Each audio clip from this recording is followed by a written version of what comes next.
Welcome back to the X&O Sports Show. I'm your host, Ricky G. Stanley. We've had a night trying to figure out this new Mac and its audio, and of course, it's not picking up my mic. So, what did I have to do? I went back to my old mic, the old faithful. Now, she's probably humming like a hummingbird while I'm recording this, but we're going to make it through this video. But our first topic tonight is Lamar Jackson Jr. The question around the league is he elite?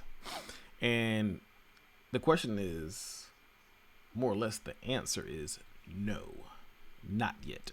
But we'll address that and why it's not. Statistically, he is not elite because of the way they grade him. They grade most quarterbacks on the system of, can they throw the ball? Are they efficient? What is their percentage while they're throwing the ball? Are they throwing intermediate routes, deep routes? Are they clutch? All that type of stuff. A lot of statistics to come up with something which really doesn't tell if you're a good player or not. But, just for giggles, we're going to go through this. So, during his MVP season, he's hands down was the most watched player, period. Like, nobody probably watched Lamar Jackson. Even I was watching the guy, and I'm an Eagles fan. I mean, he was electric. He played well. MVP season, he had 3,127 yards passing, 36 touchdowns, 6 interceptions. That is magnificent coming off of and going into his sophomore season. His first season, he didn't play as much, and he kind of ran him into like little gadget plays here and there, and he played here and there until the playoffs, and then he got a little bit of playoff potential. He got in there, they didn't win, but he did keep them in it. So coming into your second season, you get the MVP with 3,126 yards, 36 touchdowns, 6 interceptions, on top of 1,206 yards rushing and 7 touchdowns. If I'm not mistaken, that's the most rushing yards by a quarterback in history. But we're talking about a quarterback, not a running back. So, not bad for a sophomore season. I think it was a great season for him coming back from that first season. He was a little bit more efficient. He was not as timid when it came to throwing the ball down the field. So, let's get into this past year. So this past year, he threw for 2,757 yards, 26 touchdowns and 9 interceptions. However, he did rush for 1,000 yards. That's good, 7 touchdowns. But now this year, to me, was a disappointment statistically. Looking into his stats, he played the same amount of games as he did his previous year. With COVID or whatever, he still played the same amount of games. Also, he had less passing, but more interceptions. And one thing that gets me, he had more fumbles in the pocket. You can't do that, Lamar. But, look on the bright side. Most fans was like, well, he still hit 1,000 yards rushing. Yeah, he's also not a running back. He's a quarterback. So, the part that got me was he had less passing, more fumbles, more interceptions. So the way they grade him, I mean, that's really not that good after coming after an MVP season. Hands down. MVP season, like I said, even that year, he was ranked 21st in passing, even with 3,120 some yards. He was ranked 21st. Remember that. All right, so defenses will eventually slow down that rushing stuff. Like the option read stuff's not gonna last forever, and he's gonna have to eventually throw the ball down the field efficiently. But the problem is, I don't think it's his efficiency. But we'll get to that part next too. Just you wait.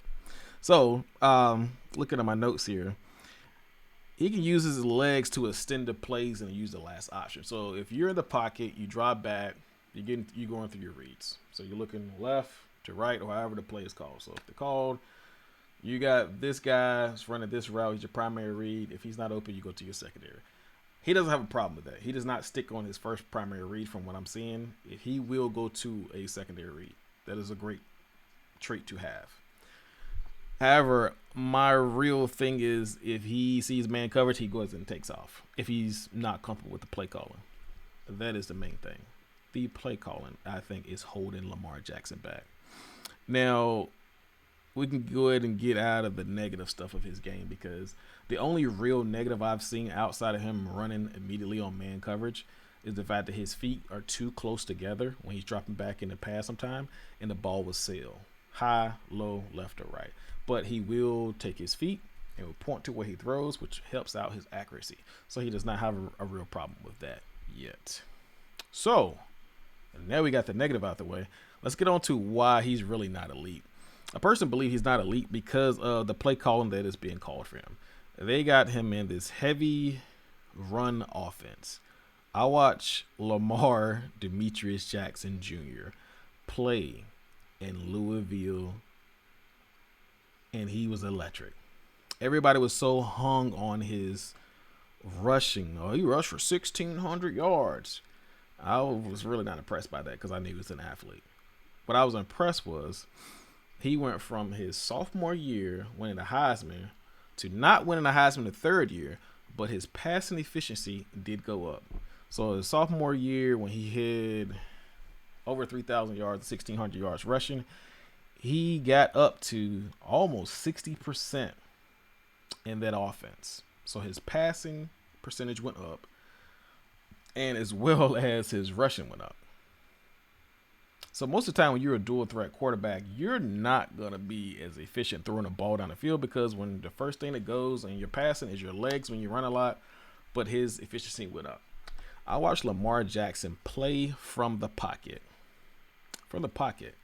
That was a pro-style offense that he had, and he was very efficient.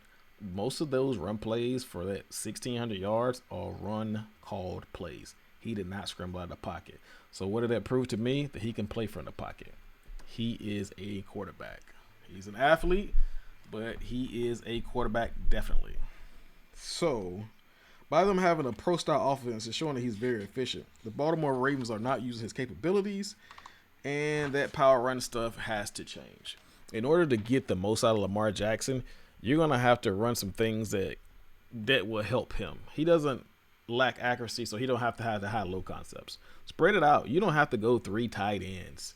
You can go 2 tight, put 1 in the slot.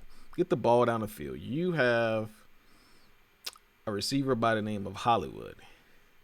We all know when he's out there playing in the slot with those 2 tight ends, we're not running the ball to his side. So it's kind of, they can kind of figure out where the ball is going, because me personally, if I'm calling a play, I'm not running it to Hollywood's side. He's not going to block a soul. Bless his heart. He'll try, but he's really not going to block a soul. So it's kind of like you're limited to what you can do by the play calling they're doing. They got tight ends out there. Okay, linebackers probably can't cover their tight ends, but against good defensive teams, they'll put a nickel, a big safety on them, and it can run with them. I saw it. And when you got 2 tight ends going out there instead of a receiver that can stretch the field more, you're limited to what you can do. It takes a little bit longer for that pass and play to get developed. And what you're going to do, you're going to see Lamar Jackson running for his life again. So I watched the passing concepts they had.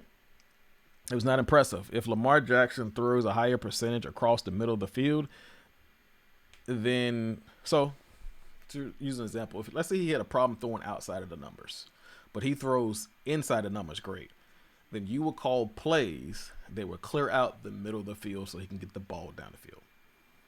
Point blank simple. But he doesn't have that problem, so I'm trying to figure out why is this play call so limited. I know they like to run the ball, they like to be physical, but why draft a quarterback if you're only going to use a third of his abilities? It's not like you have to develop him into a passer. He was a passer before he got there. But, I digress. Moving forward, like I said, use some high-low concepts if you need to with the tight ends, but I would probably go to a 3-receiver set and use one of those athletic tight ends from time to time and move them into the slot or move them to the X. Sometimes just move them around if they're the athletic. The formations had no creativity. Everybody knew where the ball was going majority of the time. So, I know they got 2 good tight ends, but, that's not going to cut it. Not with this guy. Using to his full capability. And if you feel like, we want to run the ball a whole lot, then be balanced. But then go up tempo. Run just as many pass plays as run plays. This guy's going to need to throw the ball at least 35 times to show that he can really throw the ball. Him throwing the ball 22 to 23 times, nah. You're not going to get the max out of him. So if that offensive coordinator cannot call the plays for Lamar Jackson, hey, call me. I'll find some stuff to run for him, and it will be efficient. So when it comes to Lamar Jackson, in order for him to prove that he's a passer in this league on an elite level, I'm going to go ahead and say it. He needs to throw at least 4,000 yards and at least 30 touchdowns at least twice to prove that he can throw the football. That barely breaking 3,000 yards on 1,000 yards rushing, that's cute, but it's not saying that you're an elite passer. And the thing is, why does this matter? Because his contract is coming up. It's going to be one of two things. Are you elite or you're a game manager? And I don't think he wants to get paid as a game manager. He should be able to get just as much money as a Patrick Mahomes or Dak Prescott, because the fact that he is worth it to his team. But if he is not showing that he's elite on the statistics, they're probably going to franchise tag him or worse. So, like I said, I think he's a great talent. I watched him since he was in college. I really think that he is capable of a lot of great things. He's a great leader so far. He leads by example. And I really think that he will be the most efficient passer if they actually use him. The boy can throw the football.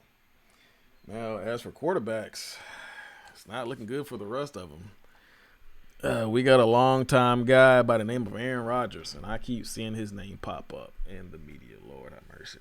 I still can't believe that they're even considering moving on from Aaron Rodgers. This is atrocious. Like, it's terrible. It's asinine, in the words of Stephen A. Smith. This is excuse me. So Aaron Rodgers has been playing for 13 years for the Green Bay Packers, starting for 13 years. The fact that he's only missed the playoffs one time, they bring in a whole new offense, a whole new coaching staff, and he immediately take them to the playoffs, not even really knowing the concepts that he's thrown into. He's just going off of God-given talent and understanding football. He won 13 games. And then he wins the MVP in the second year of that offense. The second year? And now you're talking about moving on? The guy that they drafted for him, he's going to take at least 3 years to even be ready. So why would you even consider moving on? That's stupid. So the organization will pretty much be what they were before Brett Favre. Hit or miss. If you get rid of Aaron Rodgers and replace him with the kid you drafted, that's bad for football. I don't know who that GM is or who even talking about these type of things. Aaron Rodgers did what he was supposed to do and say, hey, I can't control those things. I can only control playing football. I like his answer, and really that's the correct answer, because the only thing he can control is what he does on the field. He can't control if he gets traded. He can't control who they bring in, who do they not bring in. So he's a millionaire, but he works for a billionaire. So he still gets a check. So with the Packers this year, I really feel like if you get rid of Aaron Rodgers, you're gonna mess around and let somebody like the Patriots sign him, and I'm really gonna hate football then.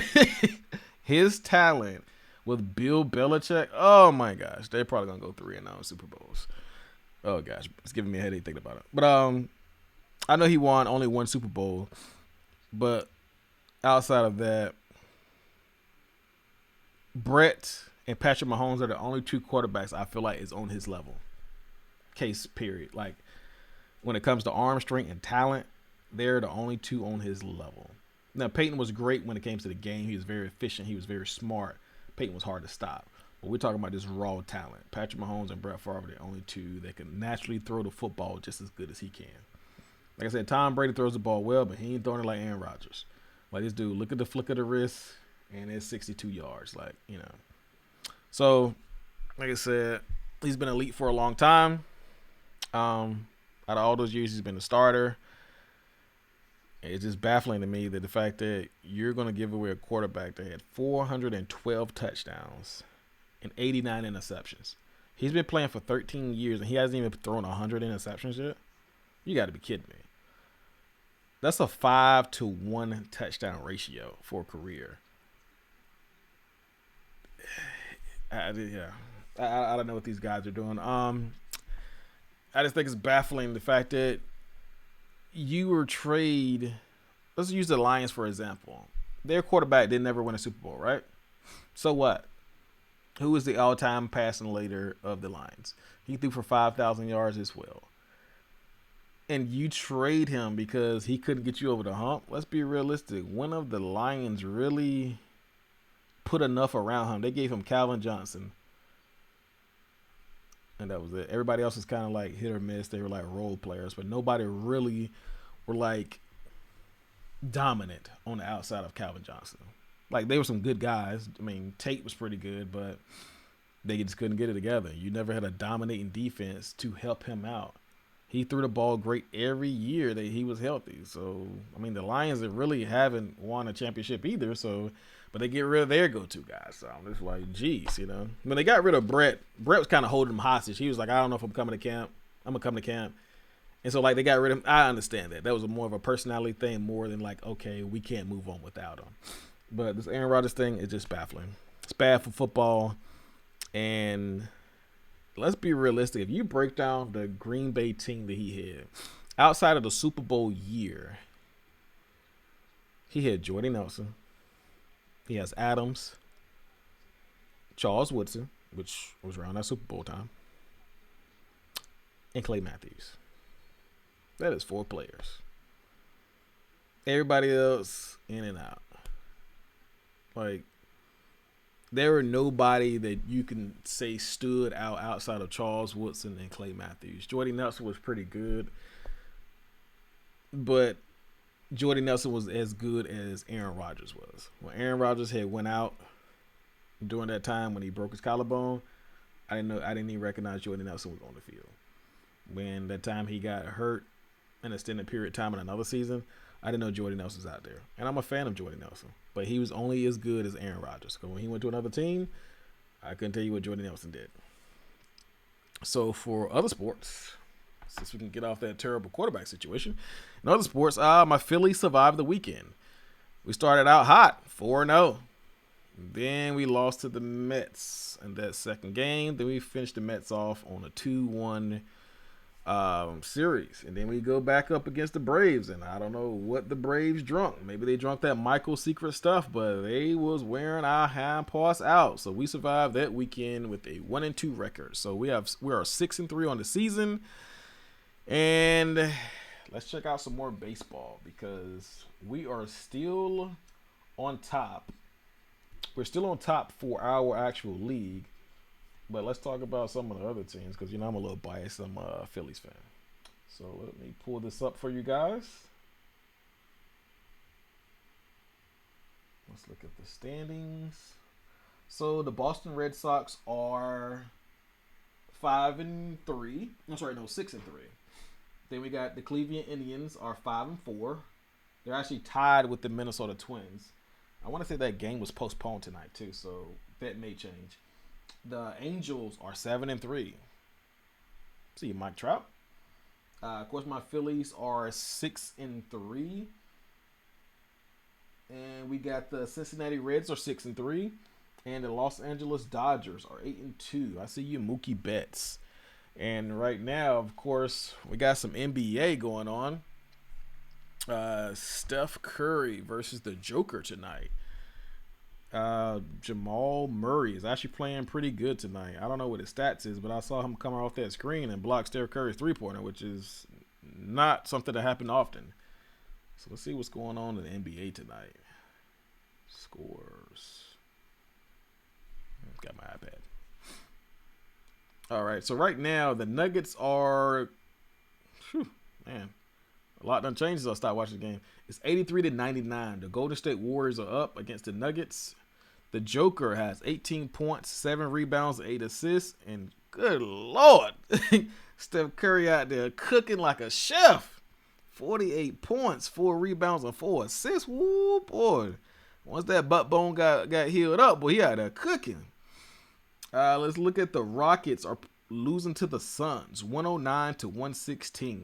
Christian Wood got 23 points, 12 rebounds, and 2 assists.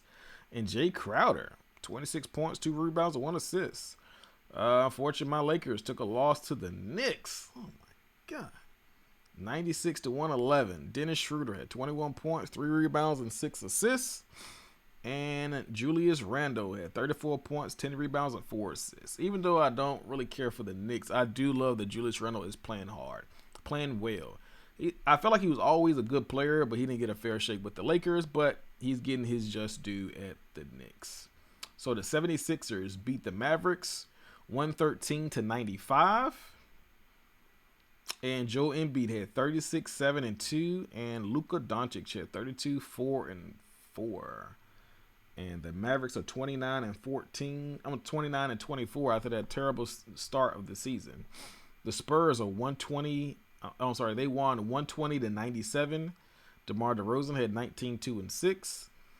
The Bulls took a loss to the Grizzlies 101 to 90.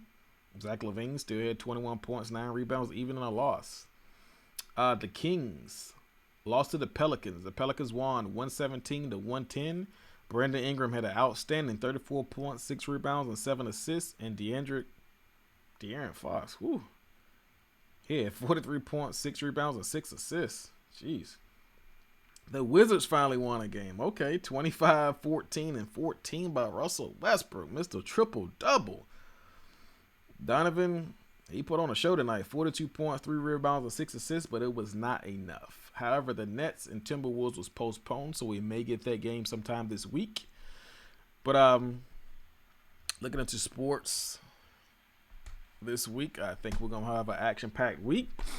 I love the fact that I'm going to have to figure out how this Mac is going to work because they have only one port for headphones and audio now, so that is going to be great.